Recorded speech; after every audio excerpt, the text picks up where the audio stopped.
माननीय डॉक्टर स्वस्ति शर्मा, सत्र अध्यक्ष डॉक्टर कामराज जी, उपस्थित छात्र एवं अतिथिगण, आप सभी को मेरा प्रणाम। गुरुग्राम विश्वविद्यालय द्वारा आयोजित आज के अंतर्राष्ट्रीय सम्मेलन के इस सत्र में मुझे अपना शोध पत्र प्रस्तुत करने का अवसर प्रदान करने हेतु मैं भाषा एवं भारतीय ज्ञान विभाग की आभारी हूँ। मैं प्रगति जैन, MA हिंदू अध्ययन अंतिम वर्ष, भारतीय ज्ञान एवं भाषा विभाग, गुरुग्राम विश्वविद्यालय की छात्रा प्रोफेसर रवि एवं प्रोफेसर पवन के मार्गदर्शन में श्रीमद् भगवद गीता में आत्म प्रबंधन विषय पर किए गए शोध पर अपने विचार प्रस्तुत करने की इच्छुक हूँ। गीता एक प्राचीन भारतीय ग्रंथ है जो आत्म प्रबंधन और जीवन के सभी पहलुओं पर प्रकाश डालती है। प्रस्तुत शोध पत्र गीता के आत्म प्रबंधन सिद्धांतों से प्रभावित होकर उनके आधुनिक संदर्भों में उनके महत्व को विवेचित करता है। गीता के अनुसार आत्म प्रबंधन का अर्थ है अपने विचारों, भावनाओं और कार्यों को नियंत्रित करना और अपने जीवन को एक निश्चित दिशा में ले जाना। इस शोध पत्र में गीता के आत्म प्रबंधन सिद्धांतों का अध्ययन किया जाएगा। आत्म प्रबंधन की शिक्षा जो कि कर्म योग, भक्ति योग और ज्ञान योग के तहत प्राप्त होती है, उस पर विशेष प्रकाश डाला जाएगा। इन सिद्धांतों को आधुनिक जीवन में कैसे लागू किया जा सकता है, इसकी भी विवेचना प्रस्तुत पत्र करें। जैसा कि गीता में कहा गया है कि मनुष्य को अपने द्वारा ही अपने को उठाना चाहिए, स्वयं को नीचे नहीं गिरने देना चाहिए। यह आत्मा ही स्वयं का मित्र है और आत्मा ही स्वयं का शत्रु है। इस प्रकार अनेक बहुमूल्य सूत्र गीता में प्राप्त होते हैं।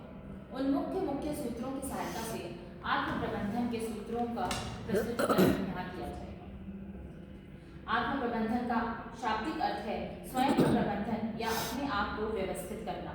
इसमें अपने विचारों, भावनाओं, व्यवहारों और कार्यों को सचेत रूप से नियंत्रित, निर्देशित और परिवर्तित करने की क्षमता शामिल है, ताकि लक्ष्यों को प्राप्त किया जा सके और जीवन में अनुशासन अथवा आत्मानुशासन बना रहे।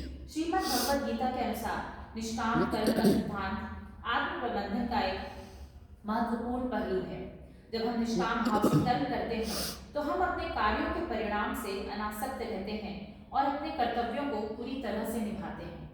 यह हमें मानसिक शांति और संतुष्टि प्रदान करता है। गीता में कहा गया है, कर्मण्येवाधिकारस्ते मा फलेषु कदाचन मा कर्म फल हेतुर्भूर् माते संगोऽस्त्व कर्मणि। अर्थात तुम्हें कर्म करने का अधिकार है, लेकिन कर्म के फल की इच्छा नहीं करनी चाहिए। फल की इच्छा से कर्म न करो और अकर्म में भी आसक्ति न रखो।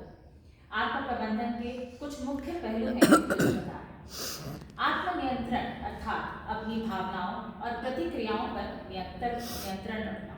गीता में आत्मनियंत्रण का अर्थ इंद्रियों और मन को अनुशासित करना है, न कि उनका दमन।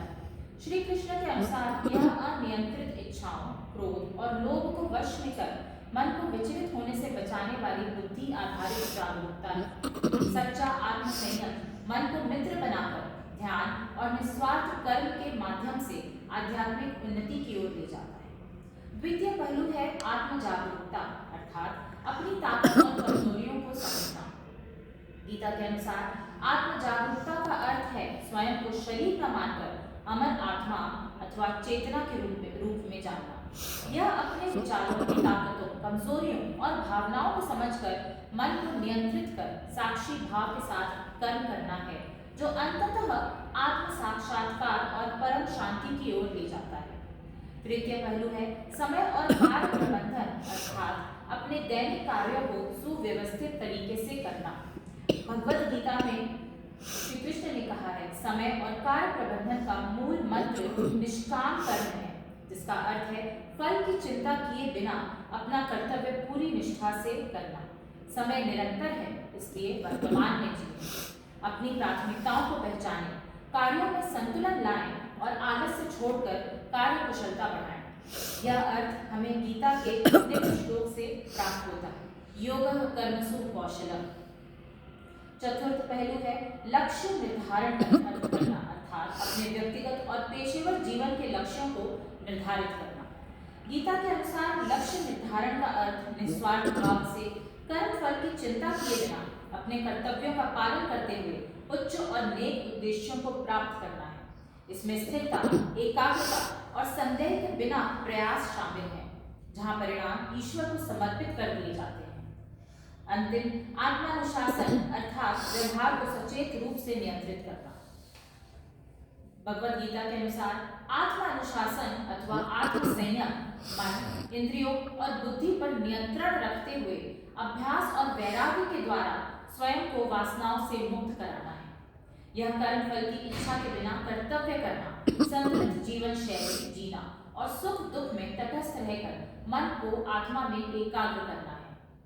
अब हम आत्म प्रबंधन के 4 तत्वों की परिभाषा एवं लघु स्पष्टीकरण से परिचय करते हैं। सर्वप्रथम है श्रीमद् भगवद गीता के अनुसार मन सूक्ष्म पदार्थों से बना एक अत्यंत चंचल, अस्थिर और अशांत तत्व है, जो भावनाओं, संकल्प, विकल्प और इंद्रियों के सुख का केंद्र है। अध्याय 6 5वां श्लोक उद्धेराद मनात्मानं नात्मानं साधयेत् आत्मैव्यात्मनो बन्धुरात्मैव ऋतुरात्मनः। यह मनुष्य का मित्र अर्थात मन मनुष्य का मित्र यदि नियंत्रित हो तो, या सबसे बड़ा शत्रु यदि अनियंत्रित हो तो हो सकता है, जो इंद्रियों द्वारा प्राप्त ज्ञान को ग्रहण कर वासनाओं के पीछे भागता है। द्वितीय है बुद्धि। बुद्धि अंतःकरण की वह निश्चयात्मक वृत्ति है जो धर्म अधर्म, कार्य अकार्य और बंधन मोक्ष में अंतर करने में सक्षम है। यह मन की चंचलता को शांत कर स्थिरता, विवेक और निष्काम कर्म के लिए प्रेरित करती है। गीता में स्थिर बुद्धि को ही बुद्धि योग कहा गया है। तदुपरांत आत्मा। अध्याय 2 23वां श्लोक नैनं छिन्दन्ति शस्त्राणि नैनं दहति पावकः न चैनं गले दयन्त्यापो न शोषयति मारुतः। श्रीमद् भगवद गीता में लिखा है, आत्मा शाश्वत, अजर, अमर, अविनाशी और नित्य है। यह शरीर के जन्म और मृत्यु से परे है, जिसे न शस्त्र काट सकते हैं, न अग्नि जला सकती है, न जल भिगो सकता है, न वायु सुखा सकती है। आत्मा परमात्मा का अंश है, जो शरीर के बदलते रहने पर भी स्वयं अपरिवर्तनीय है। अंत में अनादि अर्थात परमात्मा। गीता के अनुसार परमात्मा सर्वव्यापी, निराकार, अजन्मा, अविनाशी और संपूर्ण चराचर जगत का आदि अंत है।